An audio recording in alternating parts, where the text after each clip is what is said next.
이 땅에 사는 모든 사람은 태어날 때부터 아담의 후손으로 태어났기 때문에 반드시 구원받아야 됩니다. 그래서 구원을 주시기 위해서 하나님께서 구원받을 수 있는 비밀, 그리스도 대신 예수님을 이 땅에 보내셔야 되잖아요. 그럼 어딘가에는 보내야 되죠. 우리의 구세주가 되실 분을. 그 장소가 어디예요? 이스라엘 나라입니다. 이스라엘 나라. 그곳이 아마 중심이라고도 볼 수 있을 겁니다. 역사의 흐름 속에서. 그래서 하나님은 구원자 되신 그리스도를 통해서 우리 모두가 구원받아야 되기 때문에 그와 관계된 나라들마다 부흥되게 하시고 축복을 주셨습니다. 그 당시 예수님이 출생하시고 십자가상에서 돌아가실 당시에 로마가 장악했잖아요. 로마가 세계 강대국이었습니다. 그래서 로마를 하나님은 축복하실 수밖에 없었죠. 왜냐? 세계 복음화 때문에. 그런데 로마 사람들은 그 사실을 몰랐던 거죠. 그리고 하나님께서 로마를 통해서 그 당시 유럽, 그 중에서 특별히 영국을 축복하시고 거기에서 신앙을 가졌지만 그 당시로 보면 굉장히 대혼란 시대였습니다. 신앙이 이것도 아니고 저것도 아니고 그런 상황이었죠. 그래서 이제 미국으로 소수의 사람들이 건너가서 미국이 이제 또 축복을 받잖아요. 축복받아야 될 이유는 다른 데 이유가 있는 것이 아니고 세계 복음화 때문에. 그래서 하나님은 최강국으로 미국을 그동안까지 사용하셨습니다. 거기에서 우리 한국으로 또 이제 복음의 바람이 불어와서 지금 세계 사람들이 열광을 하고 있는 한류 열풍이 불었지 않습니까? 이 말은 이 시대가 지금 바뀐 거예요. 다민족 시대로. 왜 다민족 시대가 됐을까요? 중요한 것은 이제 인터넷 시대가 되다 보니까 장벽이 다 무너진 것입니다. 나라마다 장벽이 무너져서 유튜브나 이런 데 올려놓으면 세계 사람들이 다 볼 수 있잖아요. 그러는 가운데서 우리 한국 사람들이 지금 가지고 있는 그 문화, 음식, 이 모든 부분에 특히 막 노래하는 거, 드라마 이런 거 보고 세계인들이 다 깜짝 놀라고 여기에 그냥 푹 빠져버린 겁니다. 그래서 언제 뭐 한국말 배우라고 안 해도 한국말 배우고 다 하는 거예요. 자기들 소원이 한국에 와보는 겁니다. 또 우리 대한민국 주변에 또 가난한 나라들에서는 미국 가기가 쉽지 않잖아요. 그런데 이제 한국이 또 이렇게 발전하고 기회가 주어지니까 많이 들어왔는데 결혼을 조건으로 해가지고 많이 들어왔는데 부작용들이 너무나 많이 있죠. 그래서 지금 미국이 중요한 이유는 강대국이기 때문에 영향력 있고 많은 사람들이 선호하고 지금도 가려고 하잖아요. 틈만 나면. 그리고 중요한 것은 다민족들이 제일 많이 살고 있는 나라가 미국이기 때문에 하나님이 보실 때는 세계 복음화를 위해서 미국이 너무나 중요하다. 영적으로 볼 때는 미국이 로마입니다. 로마도 보아야 하리라. 전도자 바울은 로마도 보아야 하리라. 왜? 내가 사는 목적이 전도 선교이기 때문에, 세계 복음화이기 때문에 자연적으로 제대로 그리스도를 만나고 은혜 받은 사람은 세계 복음화 하겠다. 나는 사는 목적이 세계 복음화다. 이런 결론이 나오게 됐어요. 하나님이 은혜를 주시기 때문에. 그래서 우리 대한민국에 살고 있는 거, 우리나라 뭐 여기를 쳐다보나 저기를 쳐다보나 축복 받을 만한 구실이 있던가요? 요즘 뉴스를 보면 정말로 밥맛이 떨어질 정도로 정치인들이 너무나 나라 생각은 하지 않고 자기들 고집만 부리고 이념 싸움에 치가 떨릴 정도로 그런 상황입니다. 또 의사들은 또 왜 그렇게 집단으로 그런 일을 하고 있는지, 정부와 의사들의 집단과 무슨 숨겨진 문제가 있는지, 좀 자기 동기 욕심 좀 내려놓으면 좋을 텐데 그런 것 없이 너무나도 이기적으로 흘러가는 이 시대에 우리가 살고 있습니다. 이럴 때일수록 우리에게 주어진 사명은 더 분명해져야 되는 것이고 내가 어떻게 하나님의 은혜를 받고 이 자리에 있는가 여기에 대해서 잘 깨달아지고 어떤 위기 상황이 와도 하나님께서 앞으로 하실 일에 대해서 또 내가 여기에 쓰임받게 될 것을 정확히 알고 진정한 감사가 회복돼야 될 줄로 믿습니다. 오늘 특별히 우리 최형곤 집사님이세요? 네, 집사님이신데 이분이 이제 미국으로 이제 아마 유학을 가시는 것 같아요. 그래서 미국에서 복음을 받고 예수를 믿게 된 겁니다. 그래서 우리 큰아들하고 그 같은 교회에 아마 출석하고 있는 것으로 알고 있는데 학교에서 만났는지 모르는데 거기에서 이제 계시다가 잠깐 여기 한국에 들렸어요. 근데 집이 이제 광주신데 일부러 여기를 온 겁니다. 그래서 너무나 고맙고 신앙생활 시작을 하셨으니까 하나님의 소원이 무엇인가 정확하게 알고 사람 말 참고만 하고 사람 말은 다 좋은 말 해주지만 다 의도를 가지고 하는 것이니까 사람 말에 속지 말고 하나님의 깊은 뜻을 잘 발견하고 멋있는 생애가 될 수 있도록 하나님 앞에 서실 수 있기를 바랍니다. 오늘 그 많은 사람들 다시 말해서 그 교인들을 이리 보면은 응답이 없다 그러잖아요. 응답이 없다. 응답받기를 원하는데 응답이 없다는 거예요. 나는 왜 이리 응답이 없는가 모르겠다. 또 어떤 사람 나만 응답이 없다 이런 사람이 있어요. 다른 사람이 응답이 있는 것 같은데 나만 없다. 근데 대체적으로 보면은 거의 다 응답이 없는 것 같아요. 지금 상황을 볼 때. 그래서 이런 사람들이 이제 포기를 하잖아요. 다른 사람 쳐다봐도 응답이 없는 것 같고 나도 응답이 없는 것 같고 또 다른 사람은 응답이 있다고 하는데 내가 없으면 또 낙심되고 그러잖아요. 그러니까 어떤 사람 죽고 싶다 이런 말을 하기도 하고 또 나이 들면 병들잖아요. 신앙생활을 잘했어도 나이 들면 병이 들고 그러면은 내가 신앙생활 잘못한 거 아닌가 뭐 이런 염려도 들어올 수도 있는 거죠. 자, 그래서 이제 눌리기도 하고 왜 응답이 없고 뭐 안 되다 보니까 눌리기도 하고 내가 신앙생활 엉터리를 한 것이 아닌가 뭐 이런 여러 가지 복잡한 생각들이 들게 되는 겁니다. 그럴 때 이제 속을 수가 있는 거죠. 포기하고 싶고 낙심이 되기도 하고 그럴 수 있죠.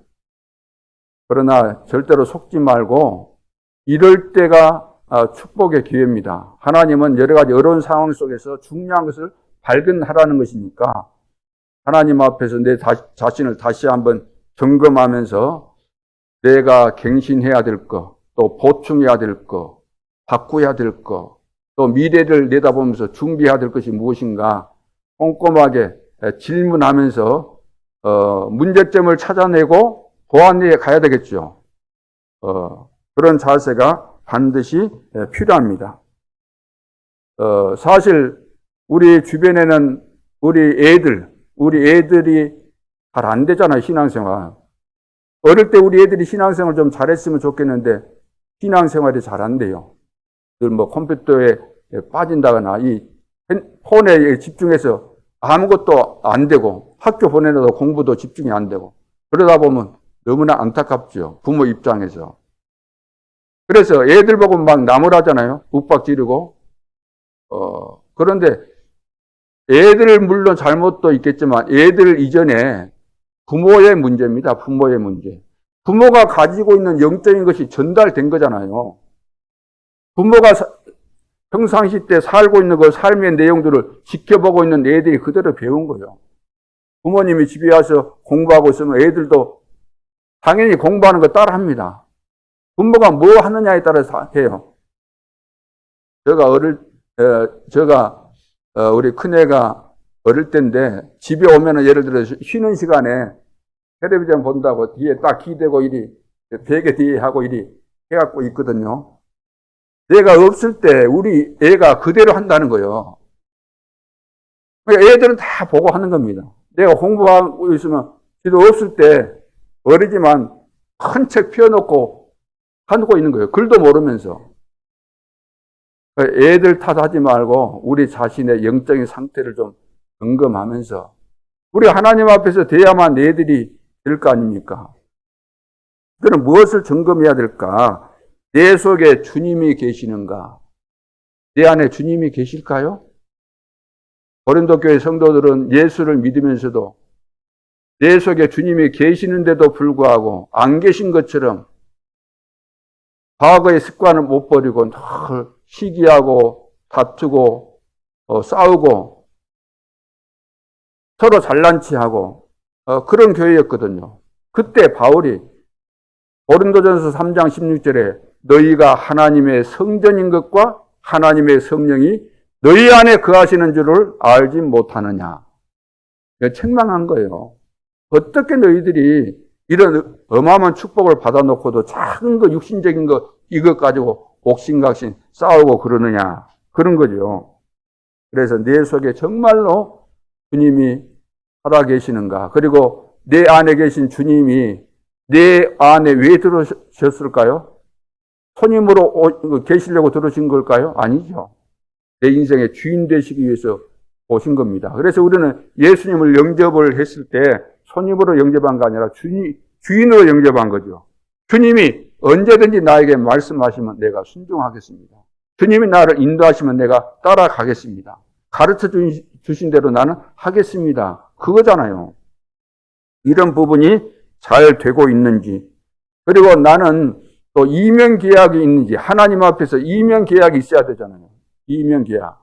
나와 하나님만이 아는 이면계약. 로마서 16장의 제자들은 하나님 앞에서 이면계약, 다시 말해서 내 인생의 미션, 평생의 미션을 찾아낸 겁니다. 그래서 세계 복음화를 위해서 하나님께서 전도자 바울을 그 당시 때 초대교회 때 세웠잖아요. 그래서 로마 복음화까지 하도록. 그래서 하나님이 이 시대 전도자 바울을 세웠구나. 그렇다면 우리가 해야 될 일은 무엇일까? 기도하는 가운데서 이 미션을 다 받은 거예요. 그래서 시대의 전도자 바울을 위해서 나는 보호자 역할을 해야 되겠다. 베베라는 사람은 이렇게 깨달은 거예요. 기도하다가 하나님께서 주신 것을 발견한 거예요. 보호자 역할을 했잖아요. 브리스길라 부부 같은 경우는 동역자, 같이 천막 만드는 일도 하고 또 회당으로 들어가고 동역자 내가 돼야 되겠다. 이 전도자의 동역자 돼야 되겠다. 갈리오 같은 사람은 뭘 했습니까? 나는 식주인이 돼야 되겠다. 이 전도자를 먹이고 이 모든 것을 내가 해야 되겠다. 돈 벌어서. 그래서 돈 번 것을 가지고 전부 다 그거 했잖아요. 바울뿐만 아니라 교회 안에 모든 전도자들이 식주인, 교회를 돌봐주고 이런 걸 다 한 거죠. 그리고 나는 사랑받는 자, 여러 가지, 거기 7 별명이 나오잖아요. 로마서 16장에 보면은. 이거 전부 다 나는 친척처럼 이렇게 해야 되겠다. 사랑받는 자, 수고하는 자 해야 되겠다. 그것은 누가 하라고 해서가 아니고 기도하는 가운데서 하나님께로부터 내가 해야 될 일이 무엇인가 평생의 미션을 발견한 거예요. 이것을 발견하면은 반드시 우리는 승리하게 돼 있죠. 발견한 사람은 낙심될 이유가 없어요. 곁눈질을 할 것도 없고 하나님이 나를 통해서 이것을 하라고 하셨기 때문에 그것을 놓고 계속해서 기도하다 보면 계속해서 응답이 오고 지혜가 생기고 또 어떻게 해야 될 것인지 다 알도록 깨닫도록 하시기 때문에. 그래서 나는 이면계약이 있는가? 그리고 또 내 삶 속에서 당연한 캠프가 되고 있는가? 초대교회 성도들 봐보세요. 성령 충만을 받고 나니까 날마다 현장에서 증거가 일어나잖아요. 성전에 있든지 집에 있든지 날마다 예수가 그리스도라는 사실을 증거하니까 전도운동이 일어나고 핍박시대 때 공식적으로 모이지 못하는데 전부 자기 집에서 이 복음의 비밀을 누리고 이웃 사람 데리고 와서 복음을 말하고 그래서 다락방 운동이 일어나는 거예요. 왜? 몰래 모여야 되니까. 핍박이니까. 예수 믿는 사람 모여가지고 교회에서 공식적으로 이거 못하니까 마가 다락방에서 몰래 모였을 뿐만 아니라 흩어지면 자기 집에서 이웃들을 불러다가 이 말씀 운동을 했다 그 말이에요. 내가 하나님의 은혜를 받고 예수님이 내 인생 모든 문제 해결자이신 그리스도가 맞구나 깨달아지고 체험하고 그 증거 일어나니까 누구도 말릴 수 없는 거예요. 죽인다 해도 죽여도 상관없어요. 스데반 순교했잖아요. 이 말을 내가 할 때 반드시 나는 죽을 것이다 알면서도 할 말 다 한 거예요. 그것이 그 시간표고 하나님의 계획이었기 때문에.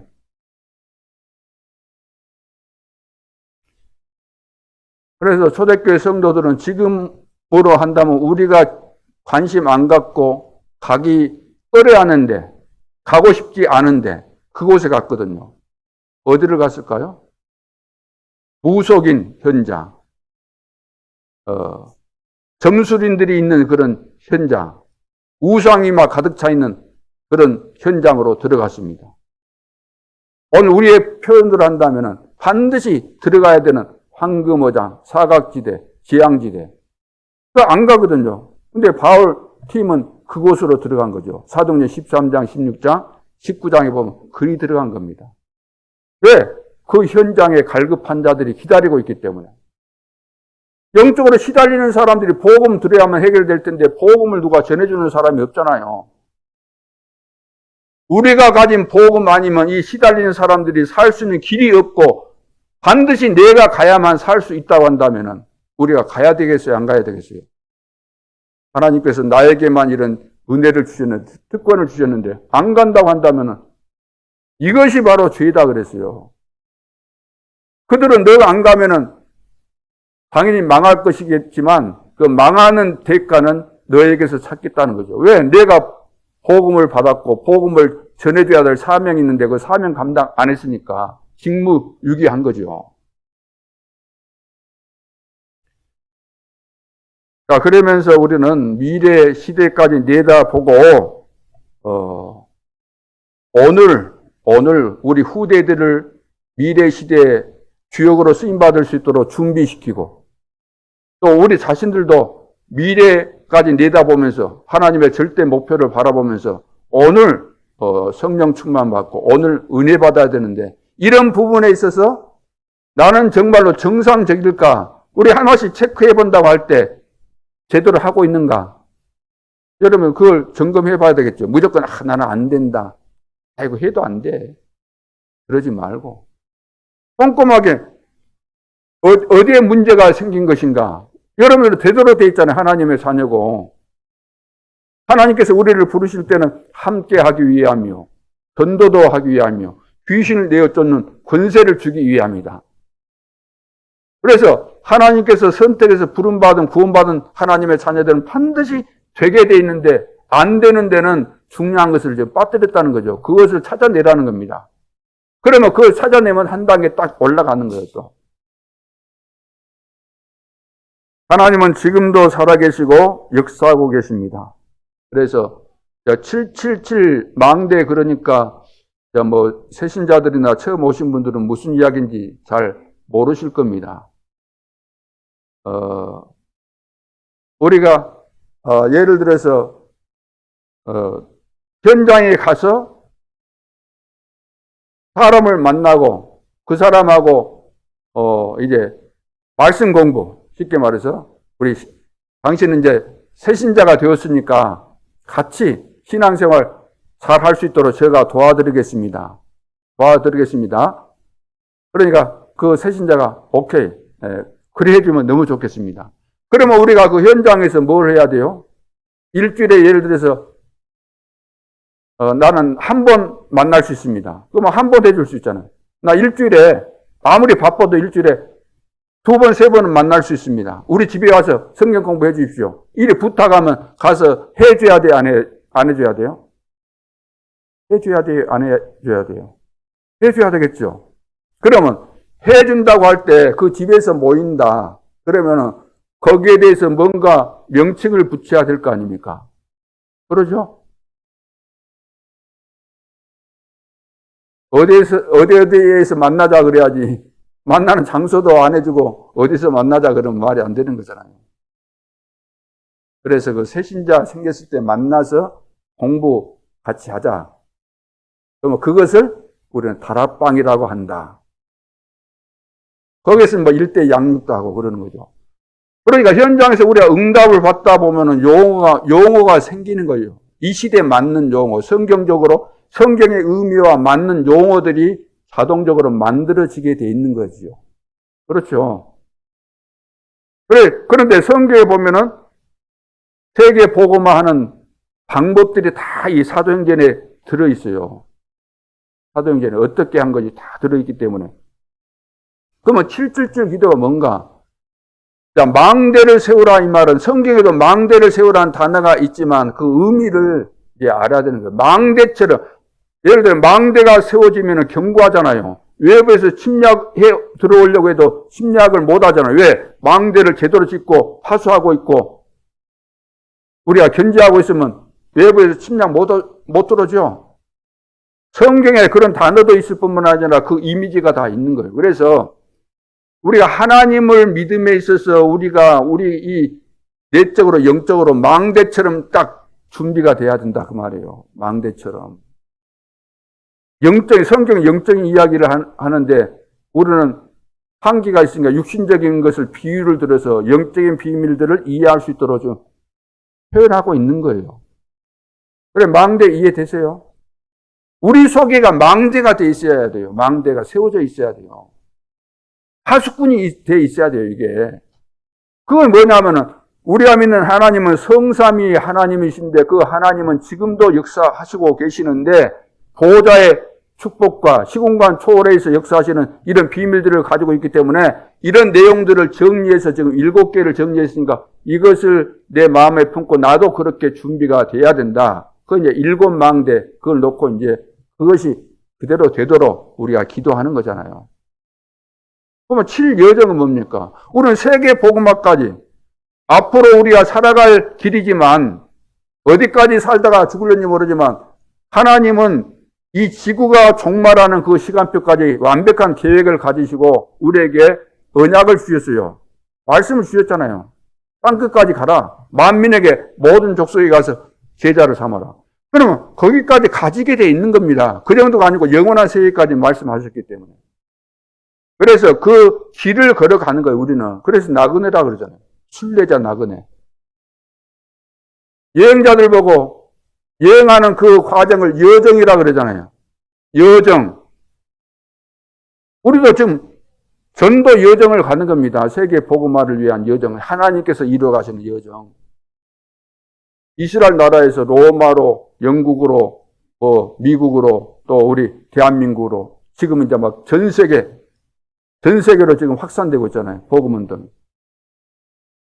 여정, 그것도 이제 한 7개 정도 정리가 됐으니까 그 내용을 가지고 기도해라.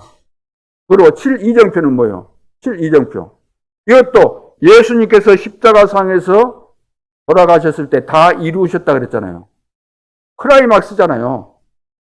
우리를 구원하시기 위해서 하나님이 인간의 몸을 입고 오셨고 그분이 십자가 지셔야만 죄 문제 해결되는 것이니까.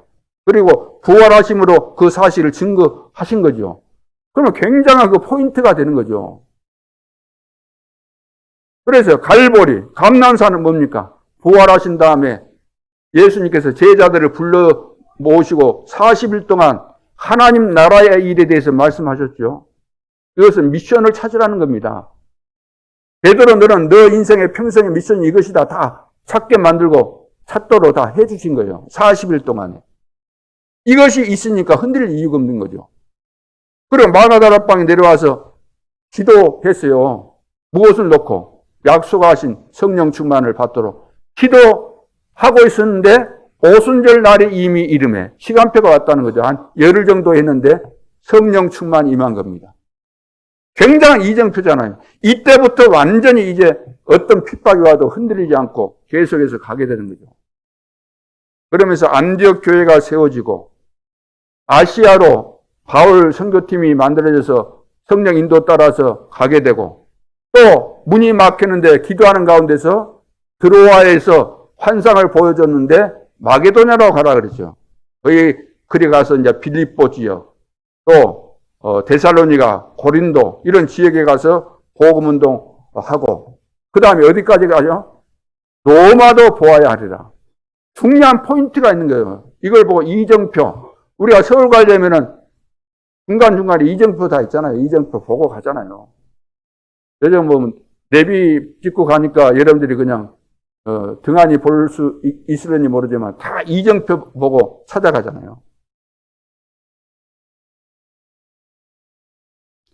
자, 그것을 이제 정리를 한 것이기 때문에 777, 7망대, 7여정, 7이정표, 이것을 성경 전체의 가장 중요한 핵심적인 것을 총망라에서 정리해 놓은 것이니까 이것이 이해되면은 이해된 만큼 내가 누리잖아요.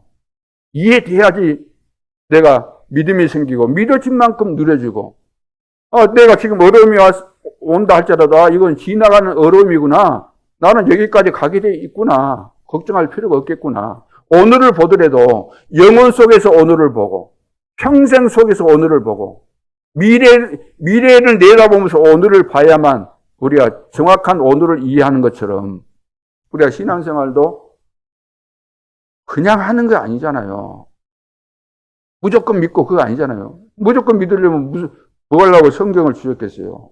제대로 이걸 파악을 해서 정리를 하고, 그래서 흔들림이 없어야 될 줄로 믿습니다. 그래서 주님이 지금 나와 함께 하시고 나를 인도해 가시는 거예요.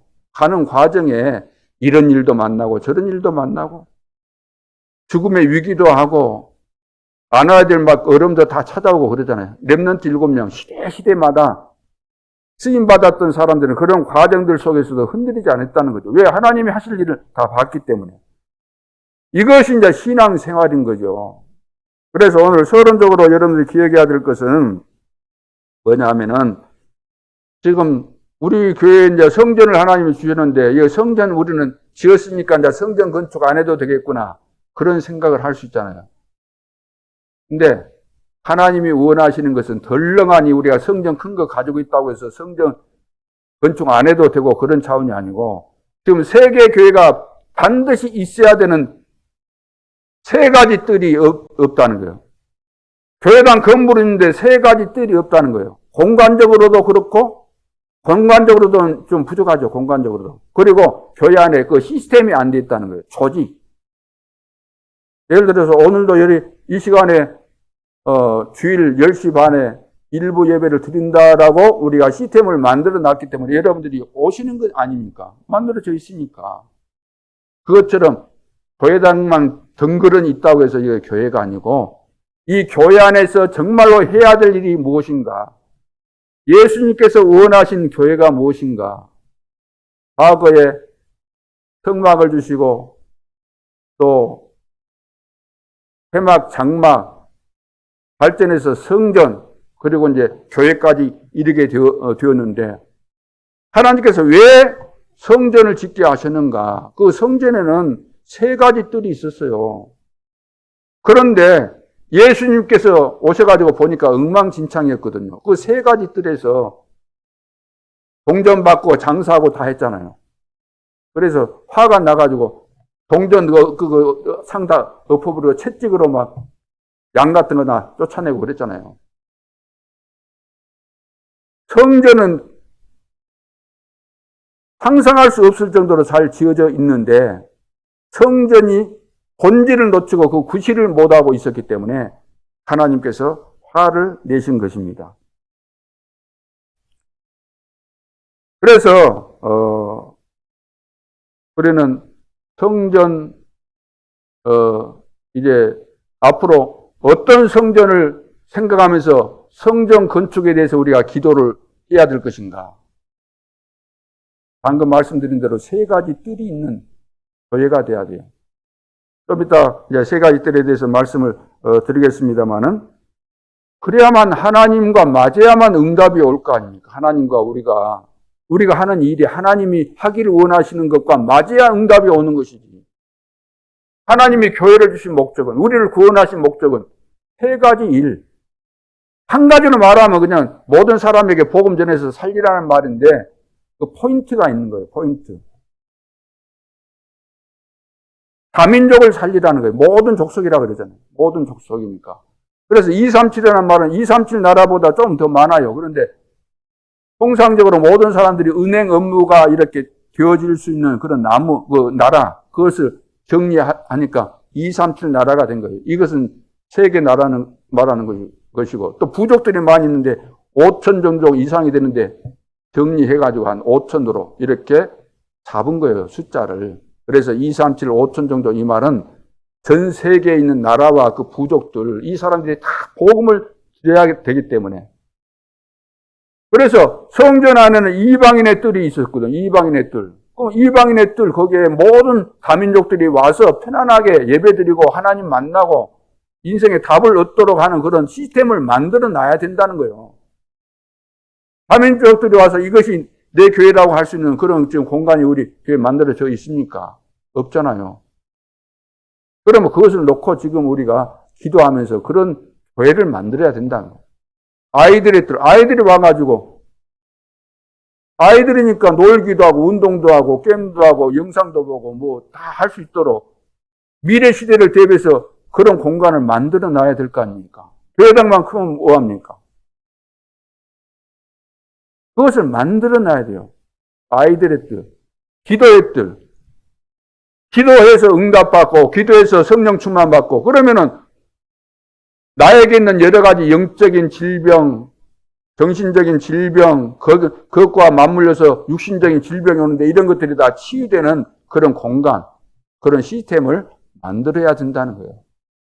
과거부터 이미 주셨는데 초대교회만 이것이 되어진 거예요, 제대로. 초대교회만 있었어요. 세월이 흐르면서 다 놓쳐버린 거예요. 현대교회는 이거 없는 거예요. 예수님께서 오셨는데 이 성전이 엉망진창이거든요. 그래서 돌 하나도 돌 위에 남지 않게 될 것이다. 그렇게 된 겁니다.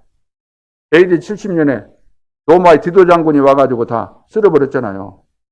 그 회복하려고 아무리 발버둥 쳐도 회복이 안 되는 거죠. 안 된다 그랬거든, 예수님께서. 그래서 하나님께서 원하시는 세 가지 뜰이 있는 이런 성전을 우리가 마음에 담고 내 인생 이거 하고 내가 가야 된다. 하나님께서 우리를 축복하시고 기회를 주시고 은혜를 주셨는데 이거 안 하시고 간다고 한다면 하나님 앞에 가서 무슨 말 할 거예요? 너 뭐 하다가 왔냐 그러면 교회만 들랑달랑 하다가 왔다 그럴 거예요? 예배만 간신히 드리고 왔습니다 그럴 거예요? 너가 복음 받은 것이 맞냐? 복음만이 모든 것이다 깨달아졌냐? 그럼 몇 명에게 복음 전했고 내가 복음 전해서 영접한 사람 몇 명이고 제자된 사람 몇 명이냐 물으면 뭐라 그럴 거예요? 자, 그래서 하나님께서는 우리에게 은혜를 주신 분명한 목적이 있는 겁니다. 교회다운 교회 세워서 세계 복음을 하라는 거죠. 근데 초대교회가 이걸 한 거예요. 초대교회만 세월을 흐르면서 다 놓치잖아요. 초대교회는 봐보세요. 마가 다락방 개인 집이잖아요. 요즘 그 순례 가면은 마가라는 그 사람 집이 뭐 돌로 되어 있는 집인데 좀 공간이 큰 것 같더라고요. 그 당시 아무나 거기 살 수 있는 것이 아니고 약간 좀 고위 관리였던 것 같아요. 근데 이제 거기서 이제 몰래 모였는데 성령의 인도 따라 다 모였는데 거기에 누가 모였어요?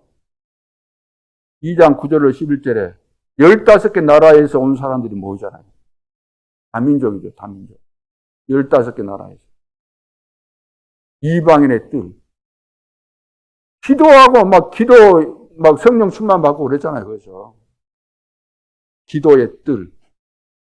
아이들의 뜰. 현장으로 들어가자, 현장에. 회당에 찾아 들어가서 아이들을 다 세운 거잖아요. 초대교회는 이것이 되어 있었는데, 그래서 세계복음한 거죠, 로마까지. 오늘날은 이걸 다 놓쳤기 때문에 하나님께서 기분 나쁘신 거야. 유럽교회 이 복음의 본질 다 놓치고 영적인 거 모르고 그냥 육신적인 것만 하다 보니까 다 문 닫게 되고 교회당 팔리고 팔렸는데 술집으로 팔리고 건물은 또 못 바꾸니까 유럽의 그 특성상 교회당 건물인 줄 알고 들어갔는데 그 술집이라 바 같은 거 막 이런 거 하고 춤추고 막. 그래서 하나님께서 원하시는 이 성전 건축을 우리는 내 생을 두고 해야 되는데 어떻게 하면 될까요? 이 성전 건축은 영적 전쟁입니다. 영적 전쟁. 성전 건축한다고 할 때 이 돌로 이렇게 만드는 이 성전도 성전이지만 중요한 것은 내가 성전이잖아요. 내 자신이. 교회 가면 교회는 구원받은 내가 교회예요. 구원받은 우리가 모인 것이 교회예요. 교회의 의미가. 그러면 이거 건물은 뭐예요? 교회 당이에요. 성도들이 세계 복음화를 위해서 필요하기 때문에 건물을 만드는 거잖아요. 자, 그래서 성전 건축은 영적인 전쟁입니다. 영적 전쟁이 뭘까요? 창세기 3장이에요. 우리는 영적인 전쟁을 잘해야 됩니다. 무슨 말이죠? 우리는 구원받아 놓고도 늘 내 주장을 많이 해요. 내 생각, 내 주장. 뭐 다 할 수 있죠. 다 자기 생각이 있으니까. 내 주장. 아무리 좋은 주장이라 할지라도 하나님의 계획하고 안 맞으면은 내가 포기해야 돼요. 하나님을 포기시켜야 돼요. 내 생각이 아무리 훌륭해도 하나님의 계획과 안 맞으면 내가 포기해야 될 거 아닙니까? 창세기 3장 사건 뭐예요? 사탄이 뱀을 이용해서 하와에게 접근하잖아요. 너가 이 선악과 따먹으면 너 눈이 밝아져서 하나님처럼 된다. 완전 거짓말에 유혹이 돼가지고 따먹잖아요. 너가 하나님처럼 된다. 오늘날 모든 사람들이 자기 생각, 자기 주장대로 사는 겁니다. 그렇게 교육 받아왔어요. 학교에서, 책으로, 모든 것으로.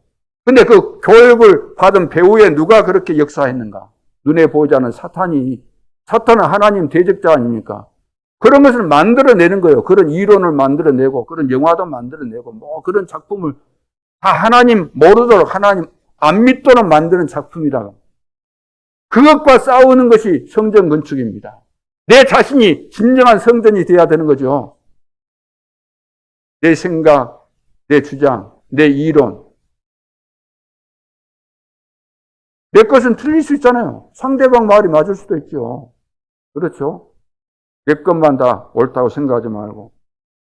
그러나 중요한 것은 하나님의 계획이 무엇인가를 질문하고 여기에 반하면 내 것을 포기해야 되는 그거잖아요. 이것이 영적 전쟁입니다. 그러면서 또 성전 건축은 종교 전쟁입니다. 종교 전쟁. 이 말이 무슨 말입니까? 사도행전 6장에 보면은 하나님께서 노아가 살던 그 시대의 사람들을 다 물로 심판하겠다고 말씀하셨어요. 왜 그랬을까요? 심판받을 만한 상황이 되었기 때문에. 모든 그 당시 하나님을 믿는 백성들이 네피림이 된 겁니다. 네피림. 하늘에서 떨어진 자, 다시 말해서 공중에서 공중으로 떨어진 자 있잖아요. 천사가 타락해서 공중으로 쫓겨내려왔잖아요. 그게 사탄이 된 거죠. 이 영향을 받아가지고 전부 다 하나님 안 믿고 육신이 된 겁니다. 육신적으로 쾌락으로 나간 거예요. 귀신의 영을 받아가지고 완전히 망하는 쪽으로 가버린 거예요. 네피림. 여기에 반대가 뭐죠? 하나님의 영으로 충만한 거잖아요. 오늘 이 시대도 마찬가지입니다. 각종 종교 3단체들이 하고 있는 것이 접신운동이잖아요. 명상운동 이런 거. 귀신의 역사입니다. 이 사람들이 막 절대 망대를 만들잖아요. 이 시대를 장악할 만큼 모든 부분에.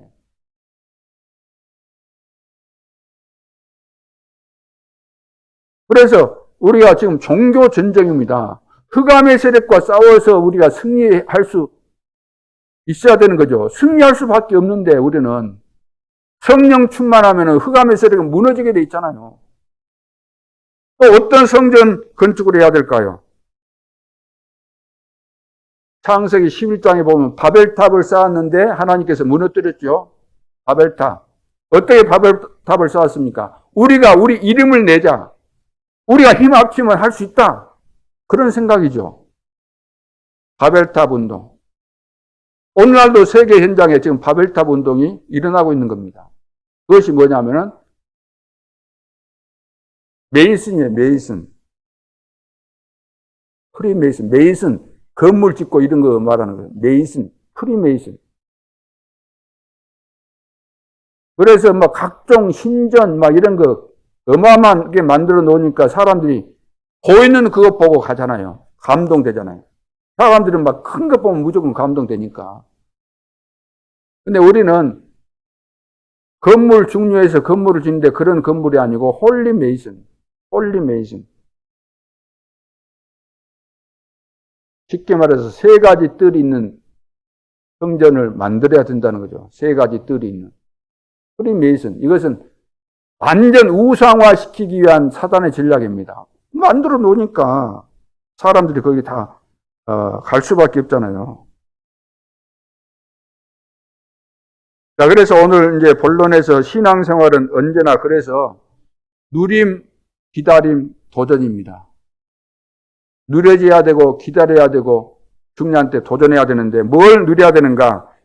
내 것이 아닌 하나님의 것을 누려야 되는 거예요. 하나님이 우리에게 주신 것, 하나님께서 약속하신 것을 누리는 거잖아요. 그것이 믿어질 때 누려지잖아요. 나에게 막 염려, 근심이 들어온다. 그래도 아무것도 염려하지 말라 그랬죠? 왜? 다, 그런 문제는 다 해결했고, 아무것도 염려하지 말고 기도와 간구로 너희 구할 것을 감사함으로 하나님께 아뢰라 그랬잖아요. 그러면 지각에 뛰어난 하나님의 평강이 그리스도 예수 안에서 너희 마음과 생각을 지켜주실 것이다. 하나님이 주신 거, 이걸 누리라는 거예요. 내 것을 누릴 건, 내가 누릴 건 뭐가 있습니까? 내 것 누려봐야 내 뻔하잖아요. 나라는 수준과 나라는 존재가 뭐 무한합니까? 하나님과 버금갑니까? IQ가 하나님하고 같습니까? 우리는 너무 연약해요. 부족해요. 아담의 후손이에요. 우리 체질이 뻔한 거잖아요. 기다리라는 말은 하나님의 나라가 이루어질 것인가 이것을 기다리라는 거예요. 이건 유일성이잖아요. 유일성. 누구도 막을 수 없는 거죠. 하나님 나라가 앞으로 이루어질 것이다. 성령 충만 받으면 땅끝까지 내 증인 될 것이다. 성령 충만 받고 가면 되는 거 인도 따라. 기다림. 우리는 성령 충만도 안 받고 가니까 안 되는 거죠. 성령 충만 받고 하나님께서 사인하시고 하라고 하면은 그때 개업도 하고 해야 되는데 그것도 안 하고 막 해버리니까 개업 예배만 들여놓고 망해버리잖아요. 도전은 뭐죠? 도전? 재창조가 확실할 때 도전하는 겁니다. 재창조가 확실할 때. 안디옥교에서 바울 팀을 파송할 때 그냥 간 거 아니잖아요. 어디로 가라, 누구하고 가라 다 가르쳐 주셨잖아요. 금식까지 하면서 기도했는데 성령께서 가르쳐 주셨습니다. 확실한 거잖아요. 또 아시아 복음화를 한참 하고 있는데 길이 막혔어요. 그때 뭐 했죠? 기도했어요. 그래서 드로아의 밤이 뭐냐? 그 밤에 환상이 보여졌는데 마게도냐로 가라. 마게도냐에서 손짓하는 것이 보여져서 그리 가게 되잖아요. 재창조에 도전한 거죠. 하나님께서 다 준비하신 것에 대해서. 로마도 보아야 하리라. 바울아 두려워 말라. 내가 가이사 앞에 서야 될 것이다. 하나님이 다 준비하신 거. 이 재창조에 도전하면 틀림이 없는 거죠. 진짜 우리가 하나님을 바르게 알고 하나님이 어떻게 역사하시는가, 나는 누구인가 이것을 알고 신앙생활하면 너무나도 쉽고 신나는 것이 신앙생활인데 모르고 대강하면은 어렵기만 하고 꼬이게 되고 속게 되고 해방받아 놓고도 계속해서 사단에게 속아서 눌리고 엉뚱한 짓 할 수밖에 없는 거죠. 그래서 중요한 하나님의 시간표가 있기 때문에 이것을 봐야 된다는 거예요. 시간표를. 하나님이 하시는 것은 시간표가 있잖아요. 아까도 이야기했듯이 이정표가 있고 여정이다 했으니까. 그래서 시대마다 쓰임받았던 사람들은 기도하는 가운데서 다 본 거예요. 본 거. 앞으로 하나님께서 하실 일을 다 본 겁니다. 요셉 보세요. 요셉. 어릴 때 꿈을 꿨잖아요. 단순한 꿈이 아니고 아버지로부터 아브라함에게 주신 언약을 붙잡고 기도하는 법을 배웠는데 언약을 듣게 되고 기도하는 그 법을 배웠는데 그대로 한 거예요. 근데 얼마나 이 언약을 제대로 붙잡고 기도를 했던지 꿈에가 나올 정도로 꿈을 꿀 정도로 해달 별이 저라고 볕단이 저라고 세계 복음하잖아요. 기도하니까 하나님께서 앞으로 하실 일을 다 본 겁니다. 이걸 보고 이제 우리는 CVDIP 그러잖아요. 언약을 C가 언약, 카버넌트잖아요. 언약을 붙잡고 기도하면은 CV 비전이 보이는 거죠. 하나님이 주신 것이니까. 그러면 드림 꿈이 되어지고 이미지 하나님의 형상 속에서 우리가 힘을 얻게 되고 그러면 플렉티스 작품이 나오게 된다는 거죠. 이것도 이제 시대마다 쓰임 받았던 그 시대 남은 자 렘넌트죠. 그런 여정을 이제 정리하니까 이렇게 딱 정리가 되는 것이기 때문에. 그래서 이것은 미리 갖고 가졌으니까 미리 보고 미리 갖고 미리 누리고 정복하고 다 성취하는 거 아닙니까? 미리 다 봐버렸기 때문에. 그래서 절대가 되는 겁니다. 하나님께서만 하시기 때문에 절대가 되는 거죠. 절대 주권을 우리가 믿게 되고 절대 주권을 가지신 분이 절대 계획을 가지시고 이 절대 계획을 우리에게 언약으로 주셨구나. 이 언약은 여정을 통해서 성취되고 절대 목표는 뭐죠? 세계 복음화구나. 이렇게 다 정리가 되어지는 거죠. 이것이 뭐냐면은 그릇 준비입니다. 우리가 그릇이 준비돼야 돼요. 준비가 돼야만 쓰임 받는 것이지. 이런 것도 모르고 막 우리가 신앙생활한다. 기준이 없잖아요. 방향도 없고. 하나님이 어떻게 역사하시는가도 모르고. 내비게이션 같이 우리가 다 내비게이션 속에는 그거 다 정리가 돼 있잖아요. 그거 따라가면 되는 것처럼. 하나님께서 다 준비하셨는데 따라가면 되는데 전혀 모른다. 그럼 헤맬 수밖에 없는 거죠. 그래서 첫째, 절대 시간표. 자, 모든 세계는 성전 건축을 몰라서 우상 앞에 지금 무릎 꿇고 있는 거죠. 성전 건축을 한다 해도 본질을 놓쳐버리고 육신적인 거, 보이는 것만 가지고 그런 계산과 그런 동기를 가지고 성전 건축을 하기 때문에 그것은 우상 숭배나 마찬가지예요. 교회당을 지었는데 교회당 안에서 복음이 증거되지 않는다. 육신적인 것만 추구한다. 내 병든 거 병 낫기 위해서, 부자 되기 위해서 하면 된다. 이런 것만 이야기한다면 그것은 교회당으로 만들어놨고 십자가 세워놓고 교회라는 간판을 붙여놓고 목사님이 계신다 할지라도 그건 우상숭배예요. 우상숭배. 교회 주인이 누굽니까? 그리스도 아닙니까? 그리스도. 그리스도가 누구신지, 내가 누구인지, 교회가 무엇인지, 무엇 때문에 교회가 존재하는지, 내가 무엇을 위해서 살 것인지. 성경에 주셨잖아요. 성경을 주셨잖아요. 하나님이. 성경을 기준으로 해서 그렇게 신앙생활이 되어져야 되는 거죠. 근데 이 본질을 놓쳐버리면 이것이 우상숭배예요. 성전 만들어 놔도.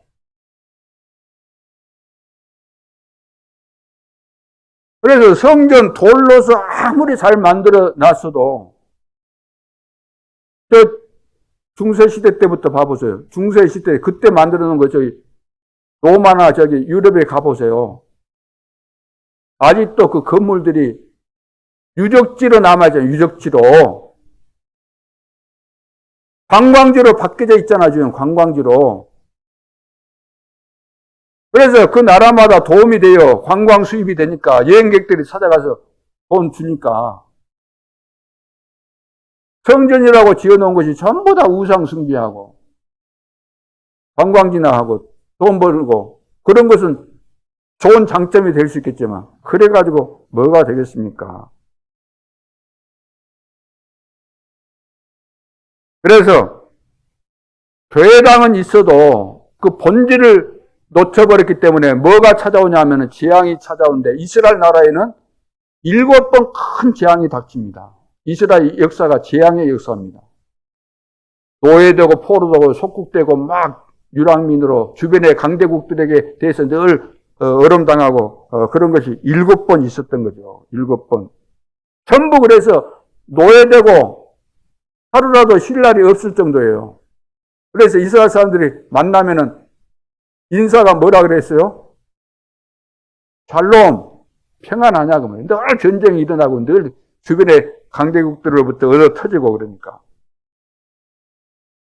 그래서 왜 재앙이 왔는지 모르는 자들은 전부 다 노예될 수밖에 없어요. 노예.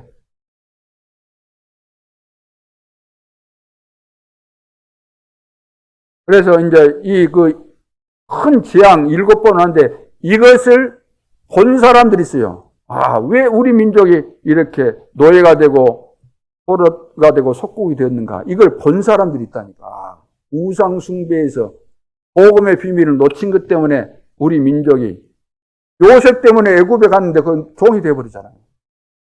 그러죠? 우상 숭배하다가 또 포로 되잖아요. 로마에 또 속국되잖아요. 전부 다 하나님 놓치고 우상 숭배하다. 그래서 그때마다 하나님은 렘넌트를 준비해서, 우리 후대를 준비해서 그 시대를 다시 바꾸는 거예요. 복음운동 할 수 있도록. 여기에 쓰임받았던 사람들이 예를 들어서 모세 같은 사람, 사무엘 같은 사람, 그리고 다윗 같은 사람, 또 엘리사 같은 사람, 다니엘, 그리고 바울 같은 사람. 시대마다 재앙 만났을 때 하나님께서 준비시켜서 그 시대를 바꾼 사람들인 겁니다. 지금도 이구동성으로다 말세를 만났다 그러잖아요. 말세 지말이라 그러잖아요. 재앙 만난 거예요. 그러면 이 시대에 하나님은 세계 복음화를 하실 거 아니에요. 그러면 누구를 통해서 하시겠는가? 한 사람 세워야 될 거 아닙니까? 선장이 둘 되면 안 되니까. 그러면 지금 세계 정보를 다 알고 있기 때문에 누가 이 시대에 하나님께서 누구를 세워서 세계 복음화 하고 계시는가? 찾아보면 다 나오게 돼 있는 거죠. 여기에서 하나님은 이제 이것을 깨달은 모세를 통해서 막 10가지 기적으로 출애굽하게 만들잖아요. 그러죠? 계속해서 막 블레셋을 괴롭히니까 그때 이제 사무엘, 다윗을 통해서 다윗이 골리앗 무너뜨리고 그거 다 하지 않습니까? 또 포로로 잡혀갔을 때 파수꾼 운동, 미스바 운동, 파수꾼 운동 이거 전부 다 포로로 잡혀갔을 때 이제 이사야 선지자를 통해서 말씀하신 그런 내용들을 알고 이제 포로로 잡혀갔던 다니엘과 그 세 친구들이 거기에서 또 수임받게 되는 거 아닙니까? 그래서 이제 돌려 보내잖아요. 또 귀환하죠.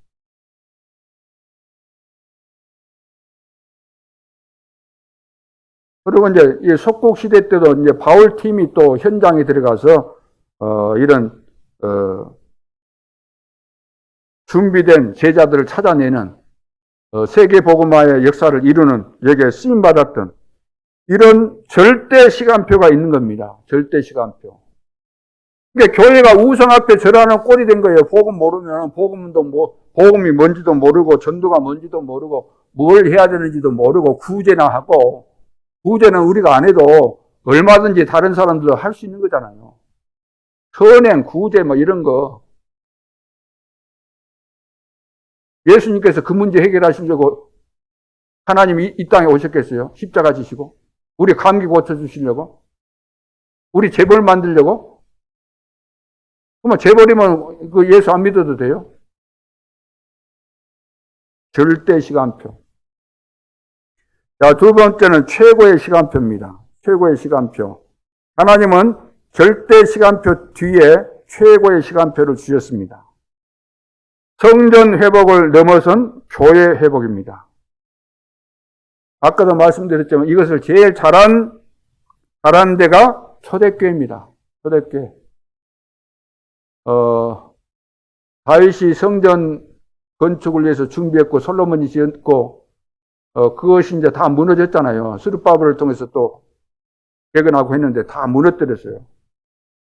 그리고 이제 초대교회가 최고의 시간표, 교회다운 교회로 회복되는 최고의 시간표.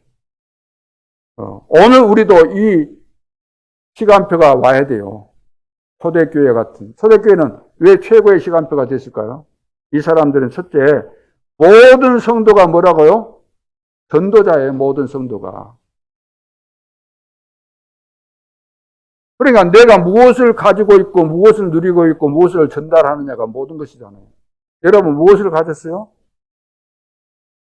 오직 그리스도 가지셨어요? 세상 끝날까지 우리와 함께 하시고, 그리스도 안에 다 있죠. 이걸 누리고, 이걸 전달하는 겁니다. 초대교회는 가짜가 없었어요. 핍박 시대였기 때문에. 오늘날 가짜가 많아. 실제로 주님이 내 안에 계시고 나와 영원토록 함께 하시고 나를 인도하시고 모든 것 깨닫게 하시고 생각나게 하시고 가르쳐 주시고 보혜사 성령께서. 그러니까 초대교회는 모든 성도가 지금 다 전도자였다는 거예요. 전도자. 오늘날 이제 뭐 현장에서 나름대로 열심히 전도운동도 할 수 있겠고 우리 중직자들이 열심히 나름대로 산업 현장에서 일하면서 전도운동 해보려고 많이 발버둥도 쳐 보셨겠지만 잘 안 되거든요. 그럼 왜 잘 안 될까? 방금 말씀드린 대로 초대교회 성도들은 그리스도로 완전히 답이 났어요. 갈보리산, 감남산에서 미션 받았어요. 약속하신 대로 성령 충만 받았어요. 이것이 지금 안 되니까 안 되는 거죠. 이것 없이 해보세요. 되는지. 모든 성도들이 세계 복음화를 위해서 초대교회처럼 전도자가 되어야 될 줄로 믿습니다. 전도자는 전도운동이 되는 거예요. 하나님께서 전도자를 아시기 때문에 바울을 인도하셨던 것처럼 인도하시기 때문에 전도운동이 일어나는 거예요. 전도자죠. 그래서 나의 영적인 상태, 영적인 문제는 없는가, 상처 이런 거 없는가, 틀린 동기를 가지고 있는 것은 없는가 이런 것을 점검해 보면은 내가 전도자하고는 안 맞는 그런 영적인 이런 상태를 내가 다 가지고 있구나. 영혼 사랑하는 마음이 나에게 없구나. 이런 것들이 깨달아져야만 되는 거잖아요. 내가 전도자라고 하지만 다른 것들이 너무나 많이 들어있다. 하나님이 나를 인도하실 수 없을 정도로 내 속에 영적으로 올 때 막 쓰레기가 가다. 그러면은 하나님이 사용하실 수가 없는 거죠. 그리고 초대교회는 모든 집이 말씀 운동하는 다락방이었습니다. 루디아 같은 사람 봐보세요. 나를 주 믿는 자로 알고 내 집에 들어와 유하라. 우리 집에서 말씀 운동을 펴주십시오. 눈바의 집과 그 집에 있는 교회, 그래요, 교회.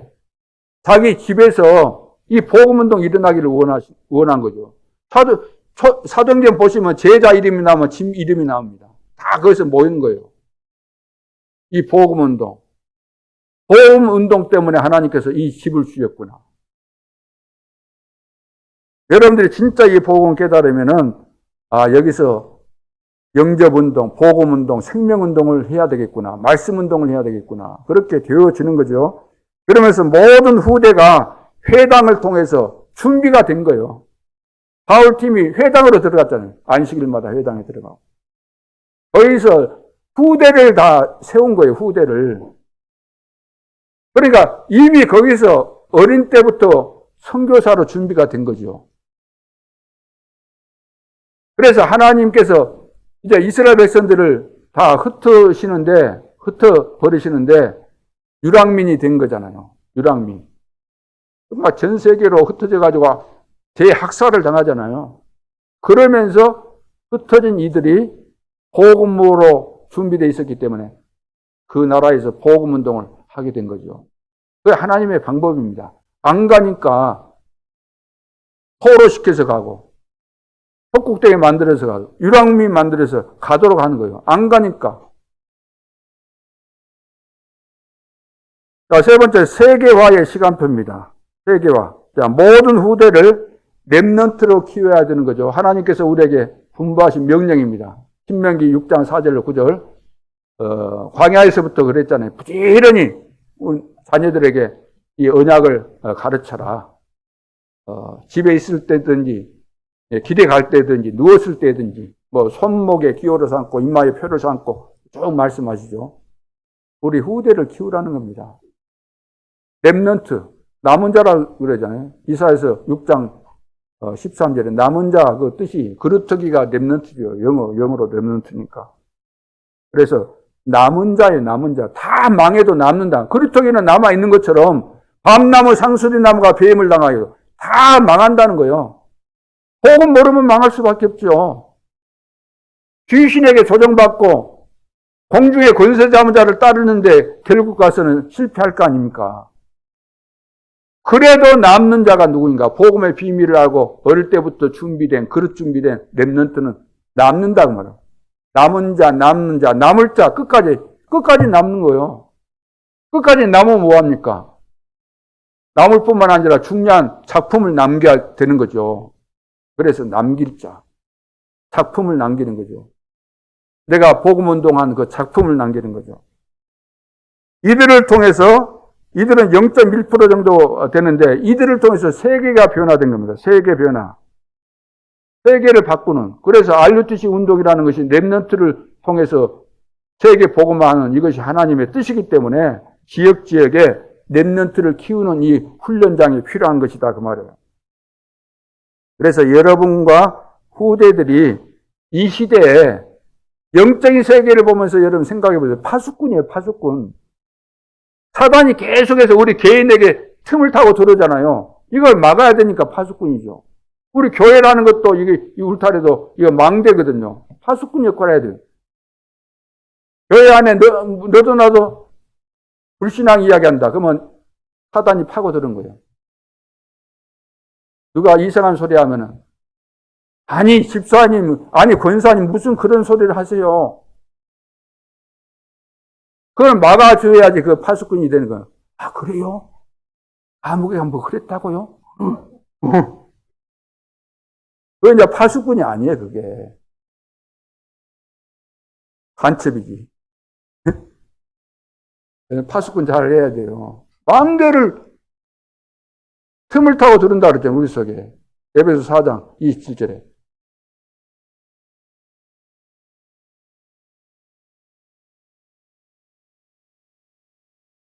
자, 그래서 여러분들은 영적인 의사고,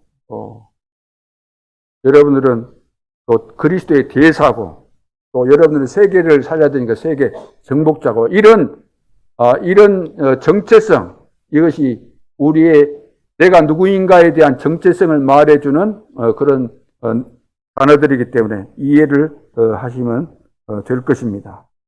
마지막 결론으로 시급한 시간표입니다. 지금 성막, 회막이라는 것은 모이는 것을 말하죠. 장막, 각 이스라엘 백성들이 광야에 있을 때 장막, 자기 집이 있잖아요. 그거 다 장막이죠. 그건 이제 현장이기도 합니다. 그러면서 이제 교회까지, 그것이 이제 확실하게 이제 하나님께서 교회를 세우신 이제 목적이 나오는 거죠. 세 가지 뜰이 있어야 된다. 그래서 237, 다민족을 말하죠. 그래서 모든 사람들은 세계에 지금 병 안 낸 사람이 없어요. 영적으로 다 불신자들은 마귀 자녀고, 교회를 다녀도 복음 못 누리면 그거 빠져나오지 못해요. 그 체질에서 다 이렇게 시달리고 그러니까 다 치유가 필요한 거죠. 그리고 이제 서밋, 우리 후대들을 미래 살릴 서밋으로, 시대 주역으로 세워야 되는 이런 시스템을 갖추는 교회가 필요하다. 셋들이 있는 교회가 필요하다. 이것을 놓치니까 237 나라와 5천 종족을 향해서 우리가 빚을 비춰야 되는데 이것을 못하고 있는 거죠. 자, 이번 주간에 정말로 소중한 하늘의 문이 열리게 될 줄로 믿습니다. 그래서 모든 우리 기성세대는 쉽게 말해서 1세대들은 이제는 그 육신적인 거 다 이제 버려야 됩니다. 초등학문 있잖아요. 초등학문. 그런 수준 다 버려야 돼요. 그리고 우리 렘넌트는 미래 시대를 내다보면서 이제 달란트 발견하고 또 이것을 전문화시키고 그리고 세상으로 나아가서 복음 운동에 사용이 될 수 있도록 이제 세상도 바르게 이해하고 그런 것이 굉장히 필요한 부분이죠. 그래서 근원적인 힘을 얻는 이런 망대를 우리 모든 성도들이 세워야 될 줄로 믿습니다. 내 속에 망대가 세워지고 내가 있는 현장에 하나님의 망대가 세워져야 돼요. 그래야만 거기에서 우리가 이 복음의 비밀을 누리고 또 서로 나누고 또 전달해주고 그러는 가운데서 그 지역이 복음화되어지고 237 나라와 5천 종족을 향해서 하나님께서 복음의 빛이 비춰지도록 역사하실 줄로 믿습니다. 이번 한 주간 동안도 승리할 수 있기를 주님 이름으로 축원합니다. 하나님 은혜를 감사합니다. 하나님은 창세전에 우리를 선택하셔서 부르셨고 그리스도 안에서 과거, 현재, 미래 영원한 축복 속으로 우리를 인도하신 것 감사합니다. 구원받은 하나님의 자녀로서 세계에 복음할 수 있는 이 특권과 권세를 주신 것 감사합니다. 날마다 현장 속에서 만남의 축복을 누리게 도와주시고 내 속에 있는 그리스도의 비밀을 날마다 누리면서 이 비밀을 가지고 사람을 살리고 지역과 민족과 세계를 복음하는 중요한 사명 잘 감당할 수 있도록 역사해 주옵소서. 지금도 살아계신 주 예수 그리스도 이름으로 기도하옵나이다. 아멘.